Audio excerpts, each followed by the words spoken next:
Cada día miles de niños peruanos empiezan con su vida, pero con una desventaja que muchas veces pasa desapercibida. La anemia, cuando hablamos de anemia, solemos pensar que es inmediatamente un problema físico, alimentario, pero no es así. Existe otro factor que puede influir desde mucho antes, el nivel educativo de la madre. Entonces, es aquí donde surge una pregunta bien interesante, desde el punto de vista económico y social. ¿Puede un año adicional de educación de la madre mejorar el nivel de hemoglobina del hijo? Para responder a esta pregunta, analizamos información de ENDES 2025 mediante modelos econométricos estimados en Stata.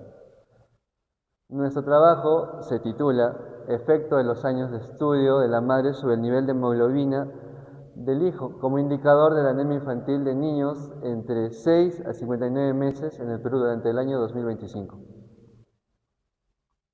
Este trabajo fue desarrollado por el grupo número 4 del curso de Econometría 1 bajo la asesoría del docente Magíster Fernando Iván Choque Luza.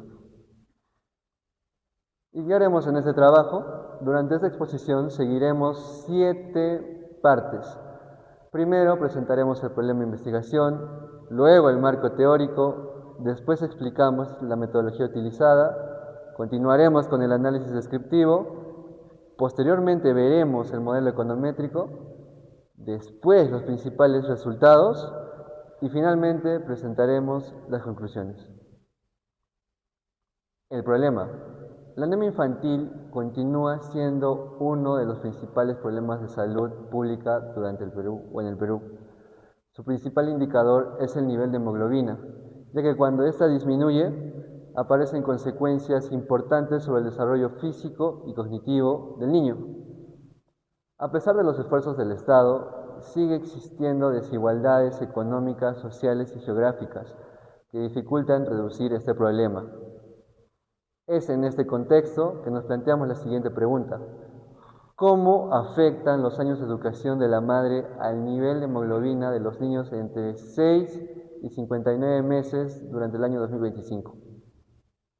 Esta pregunta busca demostrar que la educación también puede convertirse en un determinante para la salud. Objetivo y hipótesis. Pues nuestro objetivo es general es evaluar el efecto de los años de educación de la madre en el nivel de hemoglobina infantil utilizando la base de datos de ENDES 2025. Para evitar sesgos, incorporamos variables de control, como la edad de la madre, la edad del niño, el indicador de masa corporal, el sexo, región y nivel de riqueza. La hipótesis nula plantea que la educación no tiene efecto sobre la hemoglobina, mientras que la hipótesis alternativa sostiene que sí existe un efecto estadísticamente significativo. Por el marco teórico, pues tenemos que nuestro estudio se sustenta en 3 enfoques. El primero, la teoría del capital humano, que explica que una mayor educación permite mejores decisiones relacionadas con nutrición y salud. Segundo, el capital de salud, donde la hemoglobina representa un indicador del estado nutricional infantil. Y tercero, el enfoque de capacidades de Amartya Sen, según el cual la educación amplía oportunidades de acceder a mejores servicios y mejorar el bienestar. Además, revisamos antecedentes nacionales como internacionales. Se encuentra una relación positiva entre educación materna y el mejor estado nutricional infantil, lo que respalda nuestra investigación. Por el lado de la metodología, nosotros para desarrollar esta investigación utilizamos la encuesta demográfica y de salud familiar, o sea, ENDES, de 2025. Esta base integra información del hogar, de la madre, del niño como indicadores comunes. El estudio es cuantitativo, no experimental y de un corte transversal. La estimación se realizó mediante regresión lineal múltiple, utilizando el método de mínimos cuadrados ordinarios, con errores estándar robustos. Además, aplicamos el factor de expansión V005 para garantizar que los resultados sean representativos de la población infantil peruana. Por variables.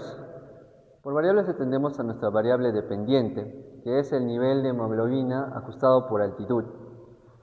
La variable principal fue los años de educación de la madre. También incorporamos variables de control relacionadas con la madre, el niño, las características demográficas y la condición socioeconómica. Pero es importante mencionar que estimamos dos especificaciones. La primera, utilizamos peso y talla, y la segunda reemplaza a ambas por el índice de masa corporal, buscando un modelo más sencillo y consistente. Descriptivos. La muestra estuvo conformada por 16.685 niños. La hemoglobina promedio fue de 11.3 gramos por decilitro. La edad promedio de los niños fue aproximadamente de 33 meses. Además que las madres tuvieron una edad promedio cercana a los 31 años. Estos estadísticos nos muestran una amplia muestra y representativa para desarrollar un análisis econométrico. Hablemos de la hemoglobina. Aquí observamos la distribución de hemoglobina. El histograma nos muestra una distribución cercana a la normal. El boxplot o el diagrama de cajas evidencia algunos valores extremos. Es por ello que realizamos un análisis de sensibilidad mediante el puntaje Z o el Z-score, residuos estandarizados y distancia de Cook. Después de pruebas, comprobamos que los valores atípicos no modificaban de forma importante los coeficientes estimados. Esto fortalece la confiabilidad del modelo. La educación materna. En esta gráfica observamos la distribución de los años de estudio de la madre. El promedio fue aproximadamente de 11 años, pero existe una importante concentración entre educación secundaria y superior. También observamos cierta dispersión, lo cual es favorable para identificar el efecto de esta variable sobre la hemoglobina. Y aquí entramos en el modelo econométrico. Estimamos dos especificaciones econométricas, claro. La primera incorpora peso y talla como indicadores antropométricos independientes. La segunda utiliza únicamente el índice de masa corporal. Pero el propósito fue comparar cuál especificación ofrecía mejores resultados tanto desde el punto de vista estadístico como de interpretación. ¿Y cuáles son los resultados? En este primer modelo observamos que la educación materna sí tiene efecto, y un efecto positivo, además de altamente significativo en todas las especificaciones. ¿Qué quiero decir con esto? Que incluso cuando incorporamos nuevas variables de control, la educación continúa explicando diferencias en el nivel de hemoglobina. También encontramos efectos importantes de la talla del niño, del sexo femenino, de la región natural y del nivel de riqueza. Finalmente, el modelo alcanza un R cuadrado ajustado cercano al 19%. En el segundo modelo, sustituimos peso y talla por el indicador de masa corporal. Nuevamente, la educación materna tiene un efecto positivo y significativamente estadístico. En el modelo final, un año adicional de educación incrementa la hemoglobina aproximadamente en 0.021 gramos por decilitro.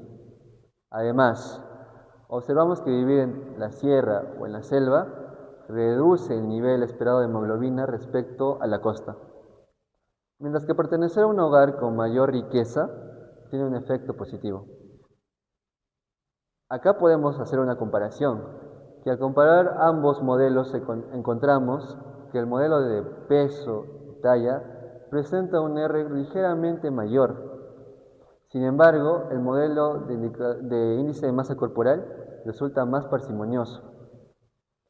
Eso significa que adecuadamente el modelo del fenómeno utilizado menos variables relacionadas con el estado nutricional. Es por esta razón que seleccionamos el modelo de índice de masa corporal como especificación final. En el modelo final, pues podemos decir que este es nuestro modelo econométrico definitivo. El modelo explica aproximadamente el 17.6% de la variación en los niveles de hemoglobina.